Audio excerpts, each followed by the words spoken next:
I never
I would laugh.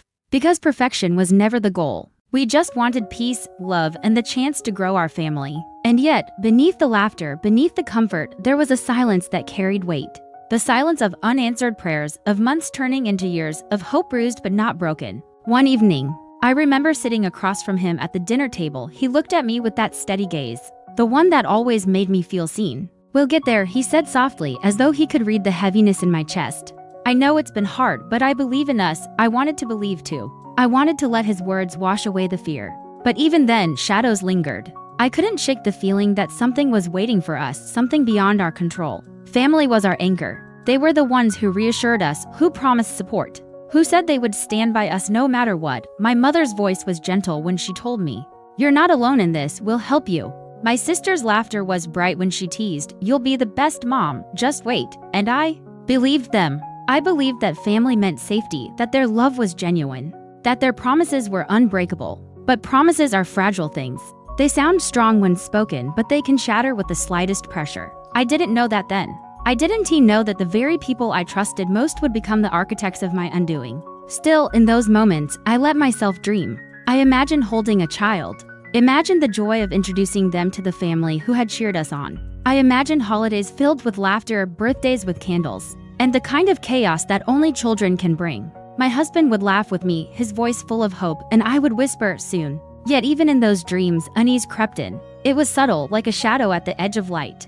I couldn't name it, couldn't explain it, but I felt it. A quiet warning that happiness built on trust could crumble if that trust was misplaced. Looking back, I see how fragile it all was. How every smile carried the weight of expectation, how every reassurance was a thread holding me together. And I see how easily those threads could be cut. We were ready to take the next step, ready to face the uncertainty of IVF, ready to lean on family for support, ready to believe that science and love together could give us the child we longed for. What I didn't realize was that opening that door meant opening myself to betrayal, because family wasn't just watching, they were waiting, and soon, their involvement would shift everything. IVF wasn't just science, it was hope stitched into my veins. Every appointment, every injection, Every sterile room filled with the hum of machines felt like a battlefield, where I fought for the future I had dreamed of. I told myself that the pain was temporary, that the bruises on my skin were marks of resilience, that the endless waiting was proof of my determination. But beneath all of that, I carried a fragile heart, one that leaned heavily on the people I believed would never let me fall. Family became my anchor during those months. They were the ones who drove me to appointments when exhaustion made the steering wheel feel heavier than my hands could bear. They were the ones who sat beside me in waiting rooms, whispering reassurances that sounded like lullabies. My mother would squeeze my hand and say, "This is the hardest part, but it will be worth it." My sister would smile, her voice light, "You're stronger than you think. We'll get through this together." I believed them. I believed every word because I needed to. Hope is fragile, and when you're clinging to it, you'll take it from anyone who offers it. The process itself was grueling. Hormones surged through me, twisting my emotions into knots. Some days I cried without reason. Other days I felt a strange emptiness that no amount of comfort could fill. My husband tried to steady me, his voice calm even when mine trembled. "We're in this together," he would remind me, brushing hair from my face. "No matter how long it takes, no matter how hard it gets." But family's presence was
and eyes would dart away. My sister, who used to share everything with me, suddenly seemed guarded. She would smile, but it was the kind of smile that didn't reach her eyes. My mother, once endlessly reassuring, began to avoid certain topics, changing the subject whenever IVF came up. One evening, I overheard my aunt speaking in hushed tones on the phone. I couldn't catch the words, but the urgency in her voice made my stomach twist. When she noticed me, she hung up abruptly, her face flushed. "Just a friend," she said too quickly, too defensively. I wanted to believe her, but the unease lingered. Documents began to go missing. Papers I had left neatly stacked on the counter were suddenly misplaced, tucked into drawers I hadn't opened. When I asked about them, my cousin shrugged, claiming she had moved them to keep things tidy, but the way she avoided my gaze told me there was more to the story.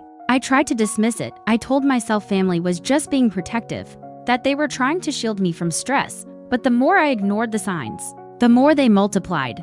My husband noticed too, though he was slower to admit it. "Maybe they're just nervous," he said. One night, his voice hesitant, "This is a big deal for all of us. But why would they be nervous? It was my body, my future, my child.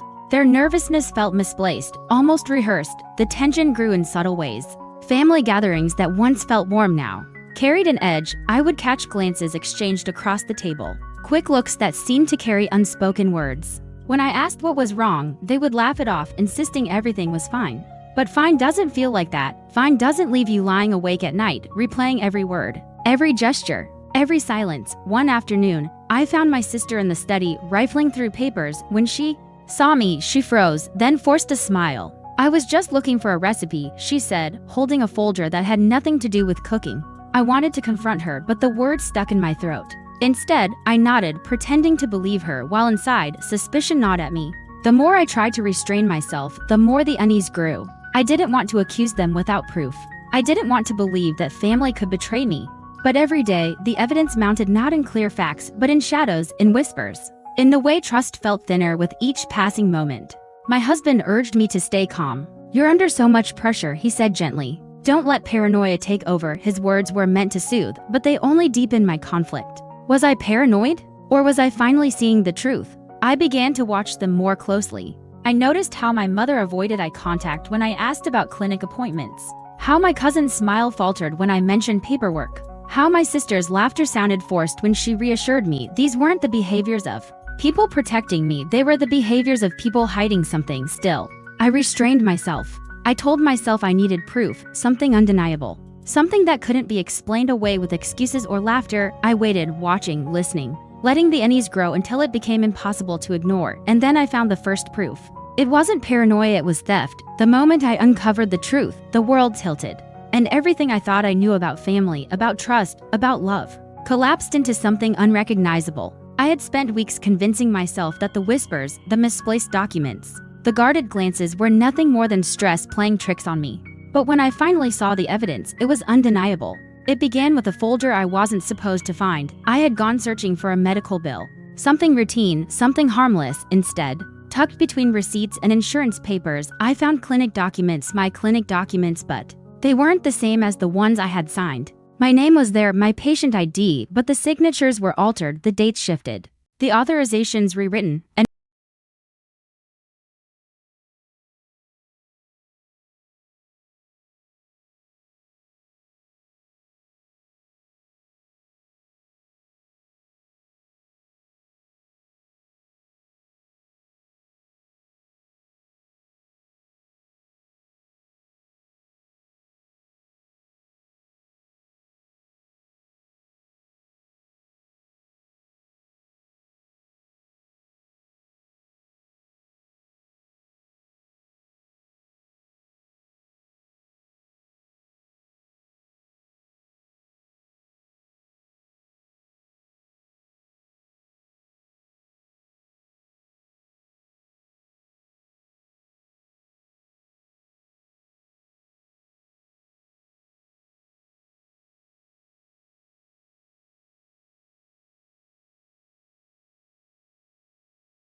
sharpen into something more dangerous. Because rage without direction is chaos, but rage with purpose is power. I began to see them differently. Every smile was a mask, every word a weapon, every gesture a reminder of what they had taken. I stopped believing in their excuses, stopped listening to their justifications. They weren't protecting me, they were protecting themselves. And in that realization, something shifted.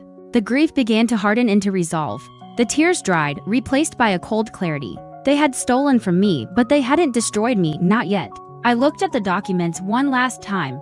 The proof of their betrayal spread across the table. My hands no longer trembled. My voice no longer broke. I whispered to myself, they didn't just take DNA. They took my future, and in that moment, I knew rage would no longer consume me, it would guide me. You're probably wondering what I did next. I'll tell you, but not yet. Grief has a way of hollowing you out, leaving you raw and empty, but mine didn't stay hollow for long. It hardened. It sharpened. The tears that once fell freely dried into something colder, something heavier. Rage had already taken root, but now it began to grow into resolve. I wasn't going to let their betrayal define me.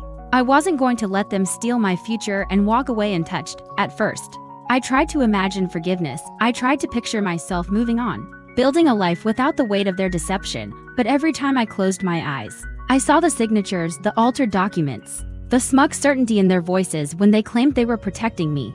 Forgiveness wasn't possible, not when they had stolen something so sacred, not when they had rewritten my life without permission. So I began to plan, quietly, patiently. I didn't announce my intentions. I didn't scream or confront them again. Instead, I let them believe I was broken. I let them think their betrayal had shattered me beyond repair. I wore silence like armor, and in that silence, I began to weave the threads of revenge.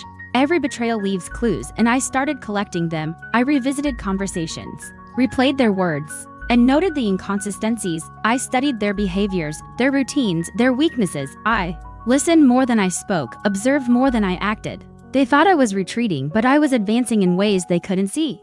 My husband noticed the change. You're different, he said one night, his voice cautious. You're quieter. I looked at him, forcing a smile. I'm just tired, I whispered, but inside, I was anything but tired. I was awake in ways I had never been before. I began to imagine scenarios. What would hurt them most? What would expose them? What would make them feel the same helplessness they had forced on me? I didn't need violence. I didn't need chaos. What I needed was precision. Revenge isn't about noise, it's about silence that cuts deeper than screams. I started gathering information. Financial records, medical files, personal secrets they thought were hidden. I pieced together a puzzle they didn't know I was building. Every detail became a weapon, every inconsistency a blade. I didn't rush. I let the plan unfold slowly, savoring the anticipation. There were moments when doubt crept in. Moments when I wondered if revenge would truly heal me or if it would only deepen the scars. But then I remembered the look in my mother's eyes when she said she was protecting me. I remembered my sister's trembling voice, my cousin's chilling certainty. And I knew healing wasn't the goal. Justice was. I spoke to them less, but when I did, I chose my words carefully. I let them believe I was fragile, that I was withdrawing, that I was too broken to fight back. They pitied me, and in their pity, they lowered their guard. That was their mistake. Sometimes, late at night, I would whisper to myself, they think they've won, and then I would smile because I knew the truth. They hadn't won. They had only set the stage for their downfall. You might think revenge is impulsive, born in the heat of anger. But mine was deliberate. It was calculated. It was the kind of revenge that grows in silence, nurtured by patience, sharpened by betrayal. I didn't need to rush. I wanted them to feel safe, to believe the storm had passed, so that when it finally struck, it would be all the more devastating. I won't tell you the details yet. I won't reveal the methods I chose, the traps I set, the secrets I uncovered. That part of the story belongs to the execution, and you'll hear it soon enough. For now, all you need to know is that grief had transformed into something far more dangerous. They thought I was broken, I was sharpening. Revenge isn't loud, it's patient, it waits in silence, sharpening itself against the edges of betrayal until the moment arrives to strike. That's what I learned.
I invited them over, one by one, under the guise of reconciliation. My mother sat across from me, her hands folded, her eyes searching mine. "We only wanted to help," she whispered.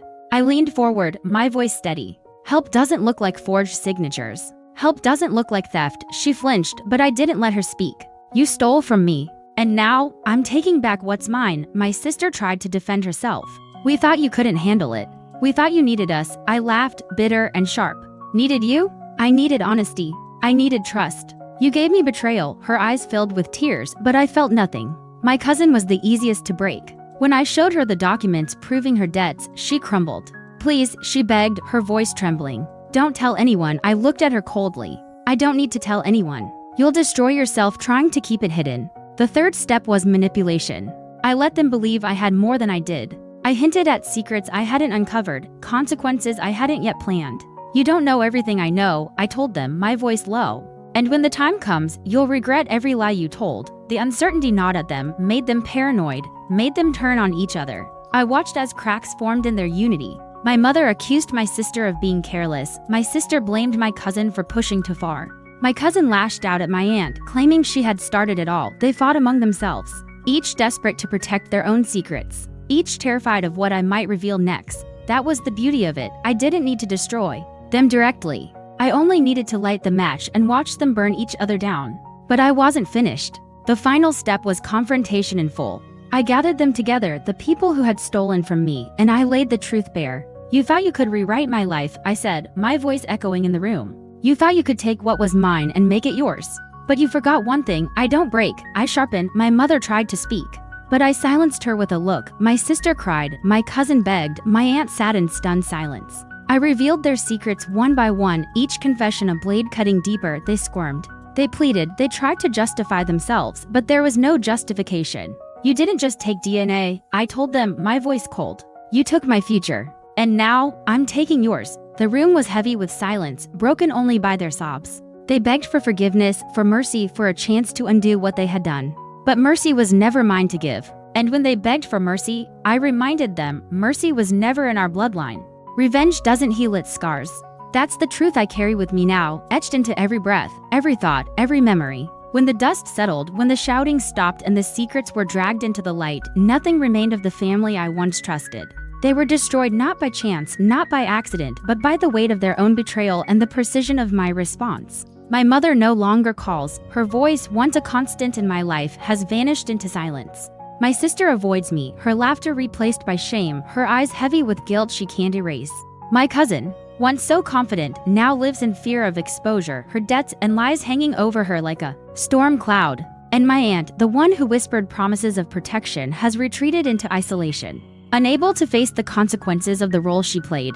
The bonds that once held us together have been severed, cut cleanly by the blade of betrayal and sharpened by revenge. Holidays are empty, gatherings non-existent, and the word family feels more like a wound than a comfort. I look back at the warmth we once shared, the laughter around dinner tables, the promises of support, and I see them for what they truly were: illusions. Justice, in my eyes, has been served. They took from me, and I took back what was mine. They tried to rewrite my life, and I rewrote theirs. But justice is never clean. It doesn't restore what was lost, it only balances the scales in ways that leave everyone scarred. Do I regret it? That's the question I know you're asking yourself. And maybe you expect me to say yes, to admit that revenge left me hollow, that it cost me more than it gave. But the truth is more complicated.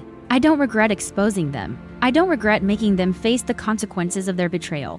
What I regret is ever believing they deserved my trust in the first place. The aftermath is quiet, but it's not peaceful. It's the kind of quiet that hums with tension, the kind that reminds you of everything that's been broken. I walk through my home, and though it's filled with silence, I feel the echoes of what happened. Every room carries the weight of betrayal, every corner whispers of revenge, and yet, there's a strange clarity in the destruction. I know where I stand now. I know who I am. I am not the fragile woman they thought they could manipulate. I am not the victim they believed would crumble. I am the scar they created, the reminder that betrayal has consequences. But scars don't fade easily. They linger, they remind, they haunt, and mine is no different.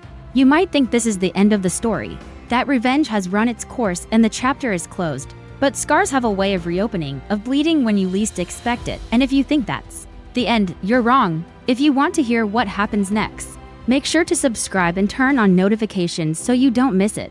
So tell me, was I the villain or the victim? You've heard my story, every confession, every betrayal, every step that led me from fragile hope to cold revenge. You've seen the cracks form, the proof uncovered, the silence sharpened into action. And now, I stand here, not asking for forgiveness, not begging for sympathy, but inviting you to decide. Do you see me as the woman who was wronged, stripped of her future, forced to fight back against the very people she trusted most? Or do you see me as the architect of destruction, the one who chose to scar instead of heal, who turned betrayal into a weapon and wielded it without mercy? I know what I did. I know the choices I made. But what I don't know is how you'll judge me. Maybe you'll say I was justified, that betrayal demands consequence. Maybe you'll say I crossed a line, that revenge only deepens the wounds. Or maybe you'll find yourself caught somewhere in between, unable to decide where justice ends and cruelty begins. That's the beauty of Confessional. Doesn't give you answers, it gives you questions, and I want you to sit with those questions. I want you to wonder what you would have done in my place. Would you have forgiven? Would you have walked away? Or would you have sharpened yourself, as I did, until the blade of revenge was the only thing left? I don't regret telling you this. I don't regret pulling back the curtain and showing you the scars. But whether I regret the revenge itself, that's something I'll never say. Because the story isn't over, it never is.